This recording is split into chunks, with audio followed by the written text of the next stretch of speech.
Kenichi Shirahama is your average high school student facing endless bullying and humiliation. He tried karate to fend off his bullies, but that didn't save him from more beatings. With no pals at school, he's always nose-deep in self-help books. However, his life takes a dramatic turn when he befriends the new girl at school and joins the dojo run by her grandfather. One fine day, he rushes late for class and accidentally collides with a girl, who mistakes him for an attacker and throws him on the ground. She quickly apologizes and helps him gather his scattered books.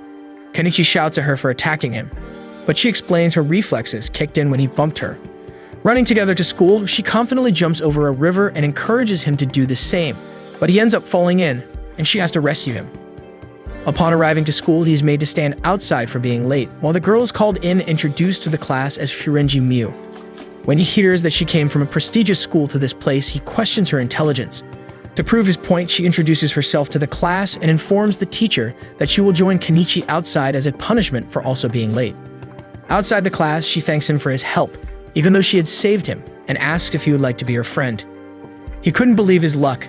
It seemed like the tips from his books on making friends were finally paying off. After class, Kenichi rushes to the karate club as usual, but a weird-looking boy called Nijima stops him and starts bullying him. He calls him a coward and asks about Furenji, but when he doesn't get the answer he was expecting, he resorts to physically attacking Kenichi. At the karate club, he gets beaten up badly, and everyone makes fun of him, calling him a loser. When the club ends, he's made to do all the cleaning. After finishing his chore, he starts practicing on a punching bag, but a bulky guy called Daimonji stops him and punches him in the gut, saying that he doesn't deserve to be in this club since he's weak. Daimonji threatens him to quit the club, but Kenichi asks if he can continue if he becomes strong enough. In response, Daimonji mocks him, challenging him to a match after a week, where the loser has to quit the club. Later, on his way home, he reads a book about becoming strong and daydreams about becoming a hero, fighting against villains. Suddenly, he sees some thugs troubling Furenji and an old man. Instead of being the hero, Kenichi runs away like a chicken. He scolds himself for running away when she, who is supposed to be his friend, is in trouble. Overcome with guilt, he returns to the scene to try and stop the bad guys. Blindly throwing punches, he hopes one will land on them, but when it does, it has no impact. Angered by this, they grab him and bring out a knife. Before they can do anything, Furenji swiftly intervenes and defeats the attackers with ease. The thugs retreat and she thanks Kenichi again for no reason, calling him brave. She expresses her pleasure having him as her first friend, and he tells her about his experiences at the karate club. Hearing this, she explains that karate was founded for the weak to stand up against bullies, not the other way around. She advises him to seek a place to train in martial arts and become stronger. Taking her advice, Kenichi arrives at the place with the help of a map she drew for him. He tries to push open the door, but nothing happens. Suddenly, a large old man appears and effortlessly opens the door with a push of his finger, startling Kenichi. Panicking, he rushes to leave. The old guy stops him. Kenichi asks if the old guy is the master of martial arts, but the old man, thinking he is being humble, denies it, saying he has never lost a fight in his life. Amazed, Kenichi tells him that Furenji sent him here, and upon hearing this, the old guy takes him inside. They encounter a man named Apachai who is vigorously practicing his punching skills, and upon noticing Kenichi, he gets excited and shows off his skills by punching walls and whatnot. They continue with the tour when he comes across a girl in a room. He finds her cute, but he's shocked when she cleanly cuts off all the blades with a single swipe of her sword. She attacks someone for trying to take pictures of her, and one of her ninja stars almost hits Kenichi, but the old guy stops it and warns him not to go poking around. He is then introduced to someone named Sakaki for his training, but Sakaki doesn't seem interested in taking him as a disciple. He shows off his deadly moves and warns him that if Kenichi trains with him, he'll be dead in 3 days. Not wanting to die so soon, Kenichi prepares to leave, thinking the dojo is weird. However, when he sees another formidable man, he passes out and faints. To his surprise, Furenji wakes him up and asks if he's alright. He tells her to leave with him, considering the place dangerous. But she refuses and shocks him by revealing that this place is her home, and the old guy is none other than her grandfather. He introduces Kenichi to a group of skilled martial artists and explains about this place known as Ryozenpaku. Among them are Shio Sakaki, the karate fighter, Apachai, a master of secret Muay Thai boxing, Kensai Ma, proficient in various Chinese martial arts, Ekuseng Kotsuji, a warrior philosopher, and Shigeru Kosaka, skilled in swordplay and weapon handling. The grandfather then introduces himself as the head of the house, and all this information is making Kenichi very uneasy. Instead of rescuing him this time, Furenji excuses herself and steps away to make tea, leaving him all alone with these fighters. They assess him, wondering why she brought him here. likening it to a girl wanting to rescue a butterfly, and they speculate on whether Kenichi will back out from the challenge. The elder addresses him directly, asking if he's ready to join them at Ryozen-Paku. He hesitates initially, then nods affirmatively, as joining them might help him become stronger. The Chinese martial arts guy, Kensei, hands him a form to fill out with his personal details and asks him to pay $200 monthly. Upon seeing him upset at the amount, Kensei brings it down to $100 and eventually to $50. It seems all they want is money, and they don't care how much as long as they get it. Just then, Furinji comes back with tea for everyone and starts serving all the masters. The elder justifies the fees and tells Kenichi that they are facing financial hardship, and it's only due to Furinji's exceptional bookkeeping skills that they've managed to stay afloat during this crisis. After hearing about her other responsibilities in this household, he imagines them treating her like a servant and resolves to come here daily, at least to protect her. The elder appoints Akisame as Kenichi's master, since he has some teaching experience and known for his relatively tempered approach, was deemed the least likely among them to jeopardize Kenichi's life during the training process. Kenichi is already getting scared for his life and starts regretting his decision. Without wasting any time, Akisame asks him about his martial arts experience, and he admits his lack of any experience and tells him about being bullied at school. Akisame assures him that Jujutsu can empower him for self-defense and promises not to be an overly strict instructor. But he gets the shock of his life when the training begins, an endurance test in which he has to carry large jars while maintaining his balance. If he falters even slightly, needles will poke him and he will get burned from beneath. He wonders if this is the easy level and the harder ones must be life-threatening. Imagining training with the other masters alone fills him with fear for his life. He lets out a pained scream when he falters and needles pierce his skin. Akisame allows him a moment of a break before giving him another task as part of his training. Kenichi has to carry Akisame while running a distance of 3 train stops to a park. His protests are met only with stern encouragement from Akisame in the form of beatings and scoldings. After this, he is instructed to take a rest, but he is left so exhausted that he can barely walk and considers quitting.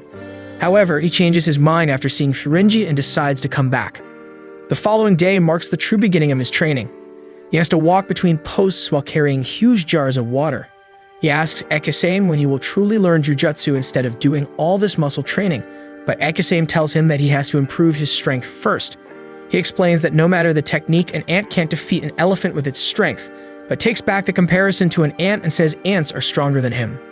Unable to tolerate this humiliation, Kenichi wants to quit, but Akisame reminds him of the strength ants possess, inspiring him to persevere. Seeing that Akisame has a disciple, the boxer Apakai volunteers to train him as well, and Kenichi is pushed to his limits. The elder finds this amusing and tells him to be grateful for being trained by many masters. Meanwhile, Furinji hears about Daimoji's plan to take Kenichi's life if he participates in their challenge. Wanting to help, she meets him at a park later to teach him some techniques. She demonstrates the techniques by intertwining her toes, a move called Kuvo, and then pivoting outside known as Haiho. However, he doesn't understand a thing. So she encourages him to attack her, guiding him through the technique involving footwork and movement. Although he initially refuses to attack her due to his male pride, he quickly learns that gender has nothing to do with learning and follows her instructions. Initially struggling with the movement, he gains insight and improves as she motivates him, emphasizing that progress demands determination and effort. The next day, Furinji waits for him to go to school and wonders why he is late. Soon she sees Kenichi walking towards her while practicing the stepping techniques she taught him yesterday. He tells her that although he started early because he is walking this way, he came late and asks her to go ahead without him. But she refuses, asserting her role as a supportive friend and walks with him to class patiently. His progress is put to the test when he enters the Karate Club to face Daimonji's challenge to a match. The duel commences and he finds himself struggling against Daimonji's attacks. Drawing on Furinji's teachings, he manages to evade Daimonji's assault. He continues dodging attacks and his determination shines through as he employs the new technique, causing Daimonji to stumble and fall. Kenichi is declared the winner despite Daimonji's protests, claiming he used a restricted throwing move. Daimonji is asked to leave the club as per his earlier conditions, but Kenichi steps in and admits to using restricted moves to gain an advantage and accepts defeat instead. He leaves the Karate Club disappointed yet proud of his efforts. Nijima meets him outside and praises him for putting up a good fight. He proceeds to leave, but Kenichi stops him and thanks him. Nijima then reveals a key piece of information. The referee in today's match called Tsukuba is eager to fight him to test his skills. Kenichi starts to panic as Tsukuba is the top fighter in the Karate Club and contemplates his fate. Nijima mocks him, saying he will be finished in no time and leaves laughing psychotically. The next day at school, 2 guys find Furinji cute and try to befriend her. However, they are shocked when she ignores them and goes to converse with Kenichi, who seems to be depressed about the events of yesterday. Unaware of his mood, she shares with him that she joined the gymnastic club and asks which club he joined since he is no longer in karate. In response, he tells her with great embarrassment that he joined the gardening club and proceeds to wallow in pity, heading off to water plants. However, she stops him, finally recognizing his mood, and wonders what to do about him. Just then, Niijima interrupts and introduces himself to her as Kenichi's best friend. Believing it to be true, she introduces herself, much to the jealousy of her classmates. He heads off, saying he will meet her later in gym class, while poor Kenichi seems to be forgotten.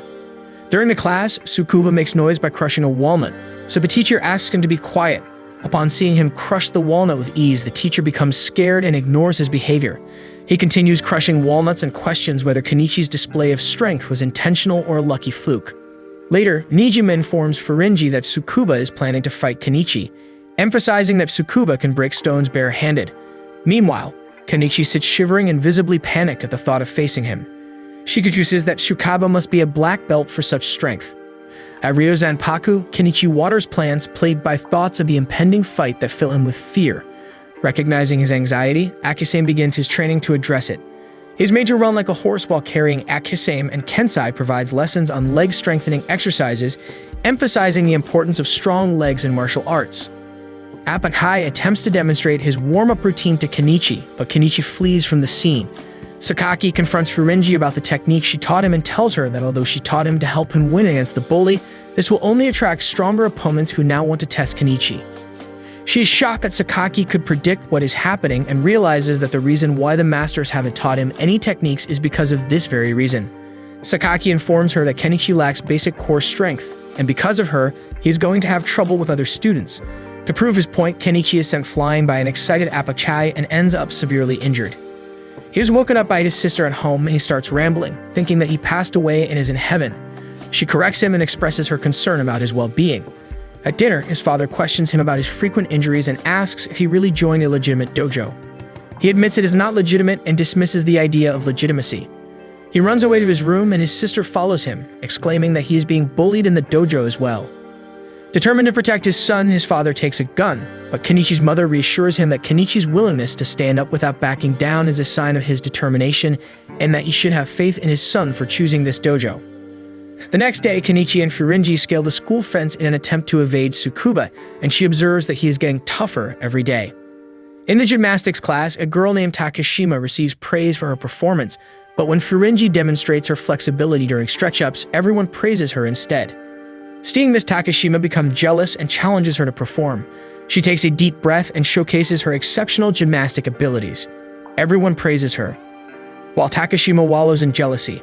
They hail her as a master and express their desire to be taught by her. Meanwhile, Kenichi is sneaking around the locker room in an attempt to evade Tsukuba's sight, but as luck would have it, Tsukuba comes upon him from behind and startles him.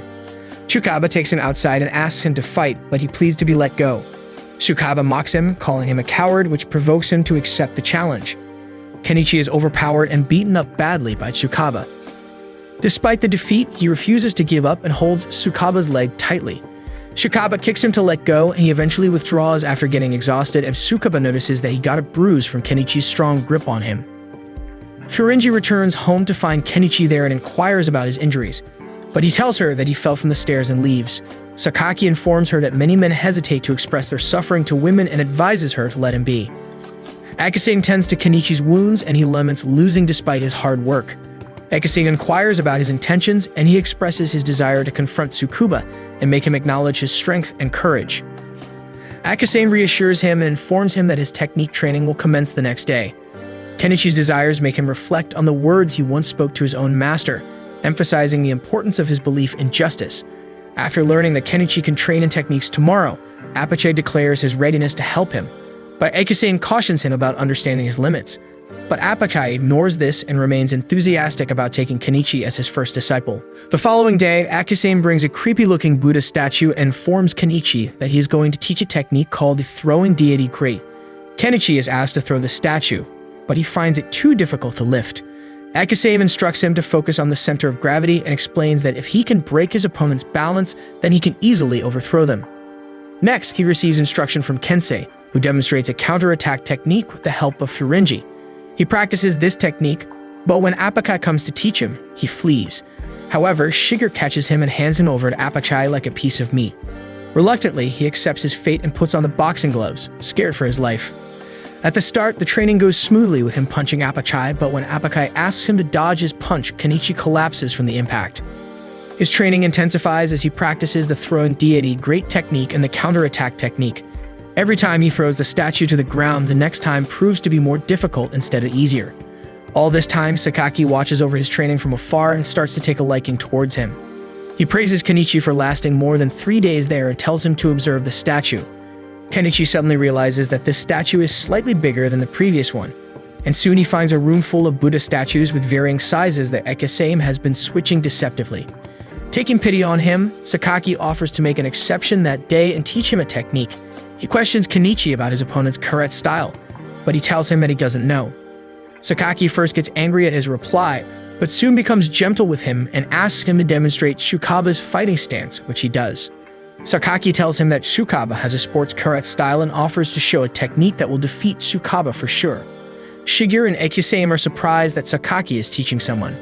Later at school, Furinji finds Tsukaba beating up a guy and intervenes. When Tsukaba touches her, she hits him. Seeing her skills, he asks her to fight him, but Kenichi suddenly appears with his manly pride and stops her from fighting and instead challenges Tsukaba on her behalf. She warns Kenichi that he isn't strong enough to fight Tsukaba, but he refuses to let go of his pride. The fight begins and Kenichi recollects the technique that Sakaki taught him. He goes to attack Tsukaba's face but ends up punching him in the gut with his other hand. This technique is called the Yamazuki of Basai, which works perfectly against sports karate-style players like Shukabaka. Kenichi recalls Sakaki's words about people generally having a fear of being hit in the face and advises him to use this to his advantage by targeting other areas when they cover their face. Tsukaba becomes angry and charges forward, but Kenichi uses the special counterattack technique that Kensei had taught him and finally employs the throwing Buddha technique to throw Tsukaba to the ground. Compared to the statues, Tsukaba is much lighter and gets easily overthrown by Kenichi, resulting in his defeat. Kenichi rushes to him and checks if he is alive, letting out a sigh of relief upon finding him breathing. Furinji finds this cute and giggles playfully at him for caring about his opponent's well-being instead of his own. Back at the dojo, he proudly announces that he won against Tsukaba, but Sakaki tells him that he is yet to face the difficult part and that he will find out about it soon. The next day at school, Kenichi gets suspicious when everyone around him seems to be afraid of him, and he shares this with Furinji. It turns out Nijima was publicizing his success against Tsukaba to everyone, and Kenichi scolds him for it. However, she supports Nijima and reveals that it was she who told him about Kenichi in exchange for 2 bowls of noodles. Just then, they see some thugs searching for him, and he quickly hides behind Nijima like a chicken. It turns out the thugs are part of a gang called Ragnarok and are searching for Kenichi to challenge him after hearing about his success against Tsukaba. After the thugs leave, Nijima scares him by suggesting that they probably know where he lives and won't stop until they find him. Kenichi starts panicking and becomes scared for his life once again. At the dojo, Kenichi is overwhelmed with fear about the impending fight and confides in the masters. However, they remain nonchalant and remark that he should have anticipated that something like this would happen. It's then that he realizes that they already knew that his fight with Tsukaba would attract attention. Sakaki tells him not to be a chicken and to see it through, encouraging him to become the strongest in the school. At school, the thugs are actively searching for him, but he manages to escape and takes refuge in the gardening club. There he meets a girl called Izumi, who questions Kenichi's motives for joining the gardening club. He explains his interest in flowers and his enjoyment of watering plants. She brings up the rumors surrounding him, but he declines, saying that he isn't that strong. Suddenly, Nijima enters the scene and Kenichi, agitated by the rumors he has spread, scolds him and throws him out of the club. Nijima complains about being unappreciated and leaves before mentioning that he came to inform Kenichi about those thugs who are looking for him. Back at the dojo, Kenichi's training with Apachai leaves him exhausted. The other masters ask Apachai to finish training him quicker so that they can take their turn with him. Seeing that the masters are fighting over him, he asks if he has some hidden talent in martial arts. However, they burst his bubble and tell him that he has no talent. Unable to bear the shame, Kenichi contemplates ending his life, but Furinji intervenes and tries to stop him. Sakaki assures him that practice will never betray him and breaks a bottle to demonstrate how he can do the same to his opponent's chin or jaw. Sakaki's words motivate him, and he practices by punching a wooden pole. The masters devise a plan concerning Kenichi and Furinji and asks him to go on a date with her that Sunday. They give him movie tickets and instruct him to complete his workouts and training beforehand. He happily agrees and continues to practice enthusiastically. Several days pass, and the plan seems to be working great as Kenichi goes through all his training with the prospect of going out with her fueling his determination. On the day of their date, they take the metro to the movie theater, and Furinji reveals that this will be her first time watching a movie in a theater. Suddenly, they spot Nijima, who greets them, but Kenichi drags her and gets off the train, wanting to go to the theater alone with her. Anticipating that Nijima might be waiting for them at the next station, he suggests that they walk to the theater. They finally arrive at the theater, and to his horror, Nijima is already there waiting for him. So he suggests that they go to a restaurant instead. She hesitates, not wanting to waste the tickets, so he starts acting like he is hungry and proceeds to eat the ticket to prove his point. They go to a restaurant to eat, and there she reveals that it's her first time eating fast food too. He thinks back to all the work and responsibility she has in her home and decides to make this day memorable for her. After eating, they explore the streets, play fun games, and interact with a cat. Later, they go to an amusement park, and she reveals that it's her first time there as she is always training and never gets to do normal teenage stuff. She expresses her wish to ride the merry-go-round, and they get on it. She sees a little girl and waves at her, and upon seeing her happy, he becomes happy as well. They finally head to the theater as per her request, although Kenichi isn't keen on going as he thinks Nijima might still be there. But when they arrive at the theater, they hear alarming sounds nearby and go to investigate. There, they witness Nijima being attacked by a group of thugs. Kenichi suggests that they leave and go to the theater, but Furinji insists that they help Nijima. He thinks back to the time when he made a promise to help the weak if he can and goes to face the thugs to rescue Nijima. Drawing strength from Sakaki's words about practice, he confronts the thugs and kicks one, who then collapses on the ground. Nijima takes this opportunity to exaggerate his martial arts prowess to intimidate them. Furinji questions him about how the thugs knew they were there, and Nijima reveals that a Chinese guy with a hat, who happens to be Kensei, was handing out Kenichi's activity schedule to the thugs. Later, Kenichi confronts Kensei about this, who tells him that this was actually Akisame's idea. He complains that because of them, he now has a target on his back. Akisame describes his idea as a carrot-and-stick strategy and reveals their intent to use Furinji as his motivational backbone. Kenichi voices his concerns about involving her, but the masters explain that this approach is known as tough love. Sakaki elaborates that Kenichi must eventually face the gang, so he should be prepared to encounter them at all times.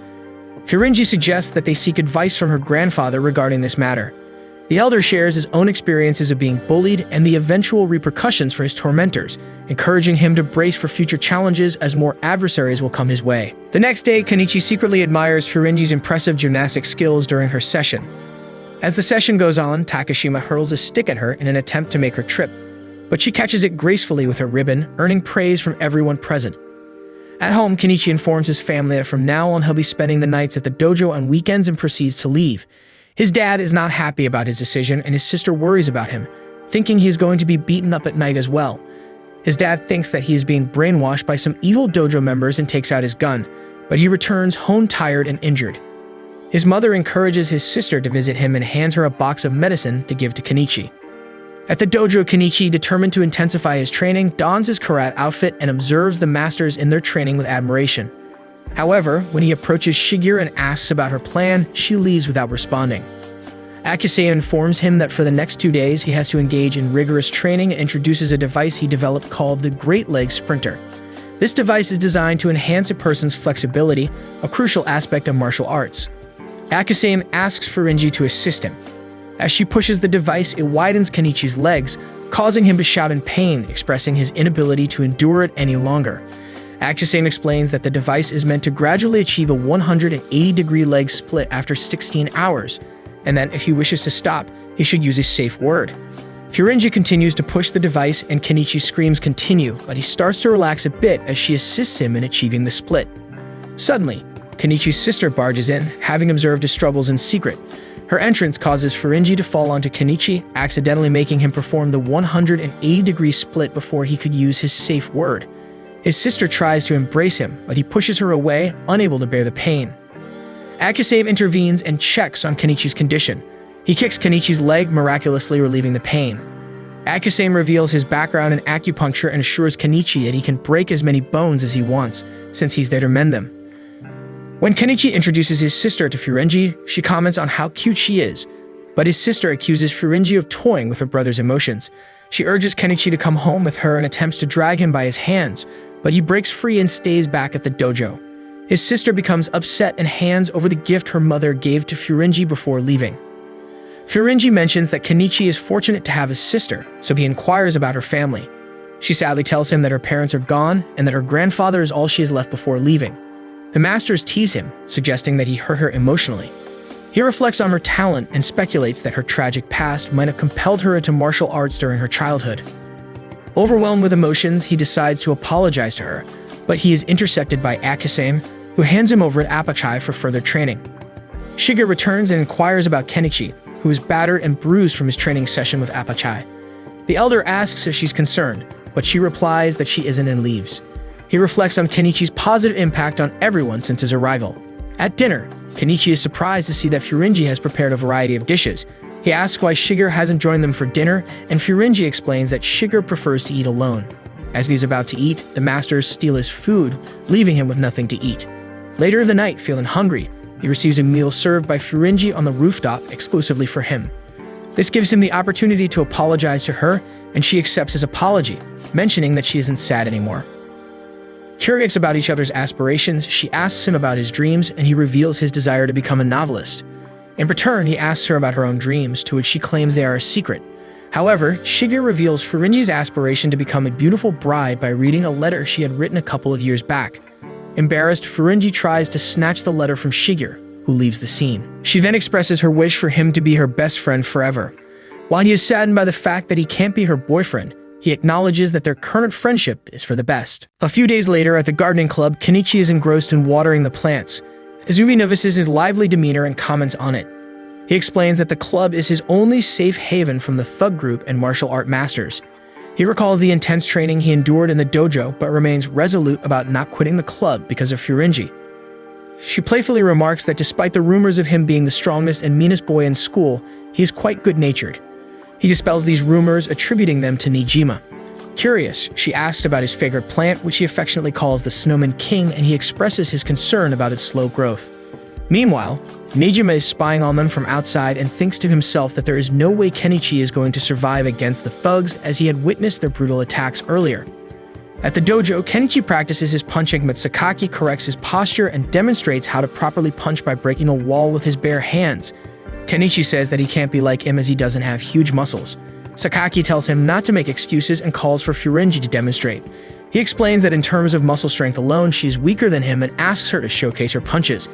She displays her prowess by executing 6 strong and precise punches per second, leaving Kenichi shocked. Sakaki explains the nuances of karate styles, Nahat, which emphasizes muscle strength, and Shurite, which focuses on the speed of fists when striking. He tells Kenichi that he should eventually master both styles, but for now, he should start with Shurite and focus on speed. Kensai interrupts them and declares that it's his turn to teach Kenichi. He demonstrates an arm-swinging movement and encourages Kenichi to practice it in the neighborhood while he indulges in reading a somewhat inappropriate book. As Kenichi practices the peculiar swinging arm movement in the streets, onlookers make fun of him, causing him embarrassment. However, despite this, he takes the exercise seriously and persists. Witnessing his determination, Furinji joins him as well. She tells him that this is an exercise to loosen his muscles and explains that when he swings his arm forcefully in one direction, it also engages strength in the opposite direction. They continue conversing while performing the exercise when, unexpectedly, they encounter a thug from the Ragnarok group. The thug introduces himself as Taichi and targets Furinji, declaring his intention to make her his girlfriend by defeating Kenichi. Furious at his audacity, she reacts strongly, but he responds with maniacal laughter. Taichi's friends surround Kenichi and Furinji, effectively trapping them and making escape seemingly impossible. But to their luck, Sakaki appears out of nowhere and intervenes. Thinking that this is the perfect time to train Kenichi, he instructs him about the importance of proper stance before stepping away for him to deal with the thugs. Seeing Sakaki leave, Taichi initiates an attack on Kenichi, causing him to fall. Furious, Furinji breaks free from the thug's grasp and fights them back. Kenichi realizes he made a mistake by moving too slowly and tries to counter Taichi's attack, but it fails. So he employs Kensei's swing arm movement and defeats him, leaving him disoriented. Unable to accept his defeat, Taichi asks the rest to attack him, but Furinji defeats them all and apologizes to him for not saving him a few of the thugs. Scared, Taichi flees the scene, calling her a monster, and Kenichi tries to console her. At the dojo, Sakaki praises him for his victory and asks if his training helped him against the thugs. Kenichi replies that it was indeed helpful, but he privately acknowledges that it was actually Kensei's technique that allowed him to land a lucky hit on Teichi's chin. Sakaki then informs him that Apachai is upset with him for missing his training session that day. He goes to Apachai to apologize and explains the situation. The following day, Sakaki assigns Kenichi to train with Furinji and then leaves. Akusame does the same and asks him to train alongside her. He instructs him to use both offensive and defensive techniques simultaneously and introduces new elements to his training routine. During his practice session with Apachai, Kenichi attempts to evade him by throwing the Buddha statues. Seeing this, Akusame complains about the damaged statues to Kensei, and they discuss Apachai's unconventional training methods. At school, Kenichi worries about his progress in training and seeks solace in the gardening club. But when he arrives at the club, he discovers that Azumi is held captive by Daimonji and witnesses Daimonji's friends damaging plants, including his favorite plant called Snowball King. Daimonji challenges him to a fight, threatening to harm Azumi otherwise. Angered by Daimonji's actions, Kenichi swiftly evades Daimonji's kick and lands a blow to his stomach, causing him to collapse. Seeing Daimonji's friends flee the scene, Kenichi becomes upset that he couldn't save his plants and apologizes to them. However, Azumi reassures him and suggests that they restore the plant by repotting the damaged one. After a few days, much to Kenichi's surprise, Azumi shows him the Snowball King plant and tells him that it has survived. He becomes extremely happy and reflects on the plant's deep roots and gradual growth, realizing that it parallels his own martial arts journey. He recalls his recent success against Daimonji's kicks and becomes content with his progress. He vows to continue working hard so that he can become like his resilient plant, the Snowball King. At school the next day, the thugs are actively searching for him. In an attempt to evade their pursuit, Kenichi hides inside a cupboard and secretly eats the food that was delivered to him. Later, a guy named Takashi confronts him. Kenichi becomes angry that this guy interrupted his shopping plans with Furinji and decides to fight him, while she takes care of the rest of the men. Kenichi admires her skills and manages to land a blow on Takashi, injuring him. As Takashi takes out his knife to attack Kenichi, she warns him to be careful and intervenes, taking his belt to neutralize Takashi and his friends. At the dojo, the masters notice that Kenichi seems depressed since he returned from shopping. Apachai expresses concern and asks if he can go comfort him, but Sakaki denies Apachai's request, telling him to leave Kenichi alone. Kenichi goes outside and reflects on his fight with Takashi, particularly how he panicked upon seeing the knife.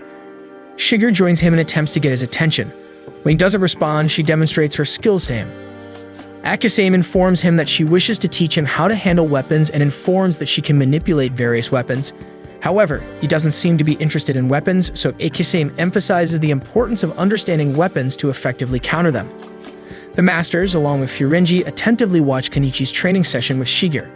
She informs him that they are going to start with a knife, but Furinji takes the knife from her hands and gives her a spoon instead.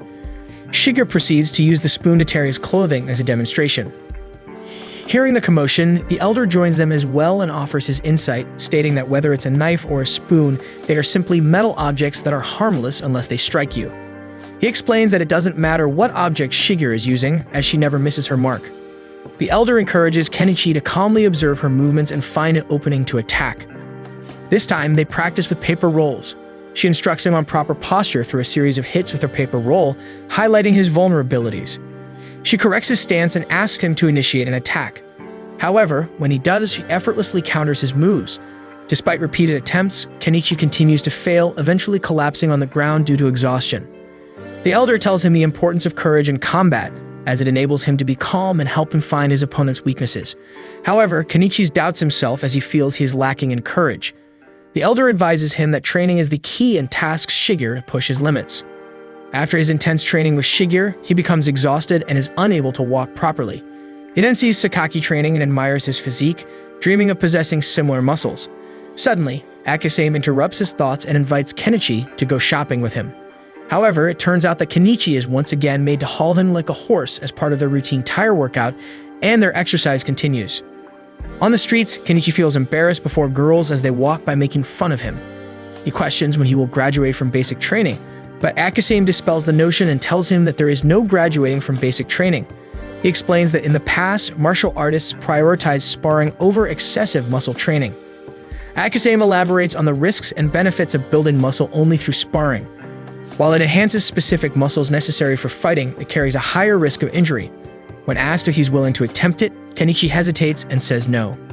After finishing their shopping, they walk back to the dojo.